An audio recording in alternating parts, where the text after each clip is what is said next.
Hai semua, saya Andi, kita ketemu lagi di channel saya yang selalu berbagi informasi mengenai semua yang saya miliki dan saya ketahui.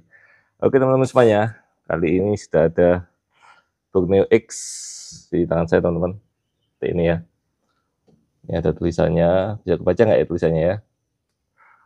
Ya, ini ya, ini depannya, belakang ya. Oke, sampingnya seperti ini teman-teman. Borneo X, harganya mahal. 4,8 juta teman-teman harganya ya, full CNC. Kemudian buatannya saya bilang ya nggak bagus. Udah harganya mahal nggak bagus lagi gitu ya. Jadi mohon maaf ya, saya reviewnya jujur nih, nggak bagus. Nggak bagus dalam arti apa, pembuatannya finishingnya kasar ya. Anodesnya ya, kemarin beli merah sebenarnya, yang merah anodesnya nggak bagus. Akhirnya yang ada hitam. Hitam pun juga kualitas anodesnya juga nggak bagus teman-teman semuanya.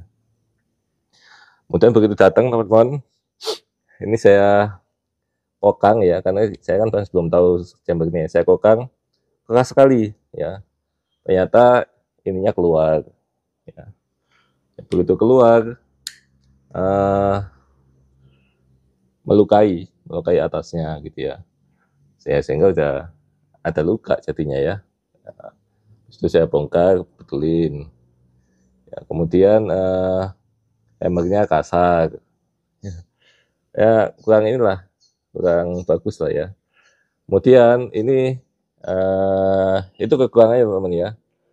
Kekurangannya finishingnya kurang bagus sih. Kemudian juga kurang presisi kalau kita lihat di sini ya. Ini bunyi teman-teman. Celek celek celek. Kayak ada yang kurang presisi gitu ya. Celek gitu.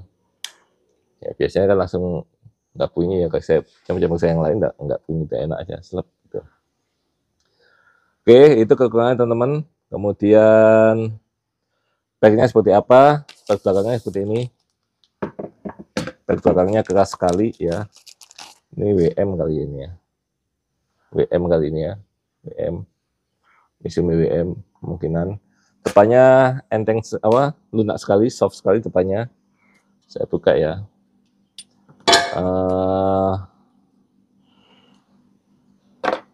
Sangat-sangat ringan depannya ya. Jadi kenapa dibuat begitu? Karena hammernya teman-teman sangat ringan hammernya. Kalau hammernya ringan, kemudian tenaga belakangnya kurang, pasti akan nggak bisa buka ya. Nah, kalau kita lihat begini, tuh ya, tipis sekali ini. Ini mungkin apa ya, WL kali ini ya, WL. Masalah nggak ada masalah teman-teman ya. Pakai seperti ini nggak ada masalah. Jadi pair itu paduan kayak apapun nggak masalah, tergantung kita settingannya seperti apa nantinya ya. Jadi nggak usah khawatir itu pair itu. Paduannya gini gini gini gini. Ah nggak harus ya, nggak harus maksudnya. Boleh diikuti boleh. Ya. Tapi apakah harus seperti itu? Enggak gitu ya teman-teman. Terserah kita maunya seperti apa sebenarnya kalau hammer. Kalau apa namanya, valve ya, spring ya. Oke, kita tutup lagi teman-teman. Ada guide-nya teman-teman ya. Nah ini kelebihannya ada guide-nya. Kita udah bahas tadi kekurangannya seperti apa, kemudian kelebihannya. Ya kita sampaikan ya. Kelebihannya pertama teman-teman, di sini ada tempat pembuangan angin ya.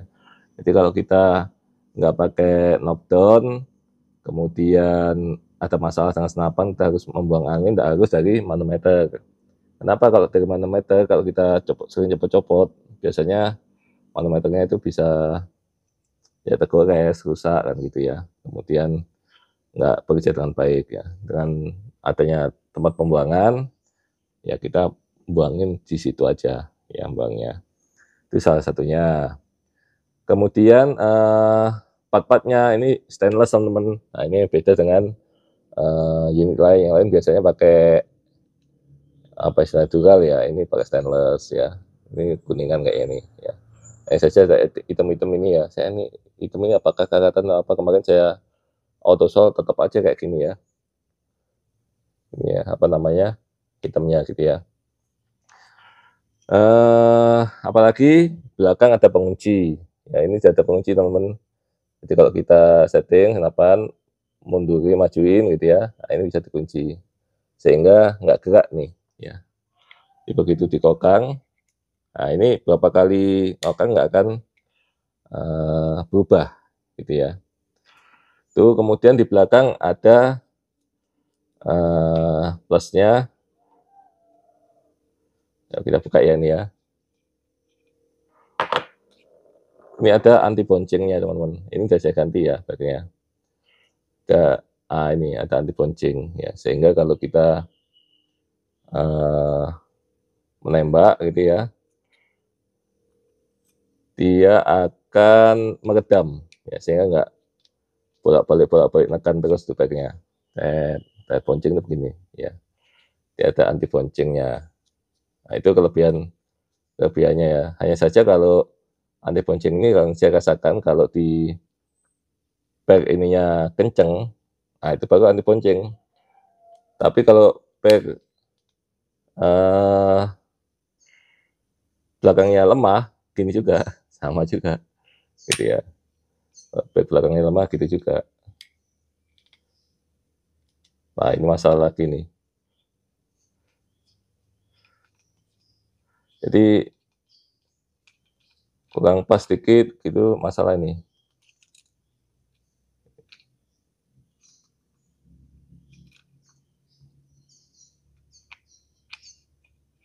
Nah kalau kita merakit dengan chamber ini teman-teman ya, merakit dengan chamber ini kalau datang langsung dirakit dipasang-pasang, saya yakin nggak bagus hasilnya ya. Nah, kan agak keras lagi ya, tariknya agak keras, kurang lembut lah. Beda kalau kita pakai ACW, kita pakai RTX gitu ya, atau pakai 88 itu enak itu ya, viral, pegangannya enak itu teman-teman ya. Dimensinya yang lain ada sih, ini hanya kecil, ini 26 mili ya.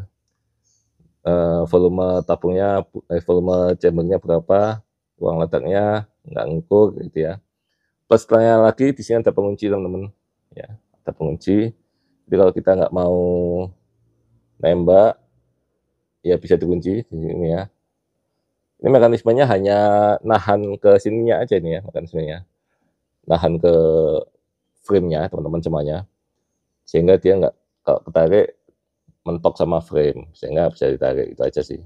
Tetapi begitu kita balikin gitu, ini nggak presisi, kadang bisa masuk kadang enggak gitu ya, karena di sini terlalu mepet nih, kecil sekali di sini ininya, lubangnya itu ya, sehingga begitu kalau kita nekannya sedikit maju ya tetap aja mentok ya. Jadi nggak begitu bagus juga ya, nggak begitu presisi teman-teman semuanya ya. Dan ini jangan digunakan juga ya, yang namanya safety ini jangan dilakukan, mending di cancel kokang. Masalahnya cancel kokangnya nggak ada, jadi cancel kokangnya dari sini teman-teman ya. Kemudian dia nggak ada lubangnya ya, biasanya kan ada lubang-lubang dia supaya angin itu nggak kena gitu ya. Apakah ini jadi masalah gitu ya, kan untuk memanfaatkan kan kalau kita hammer gitu ya, nggak jadi masalah teman-teman, karena di dalam tadi sudah ada anti bonceng, itu juga masih ada space-nya angin lewat belakang ya.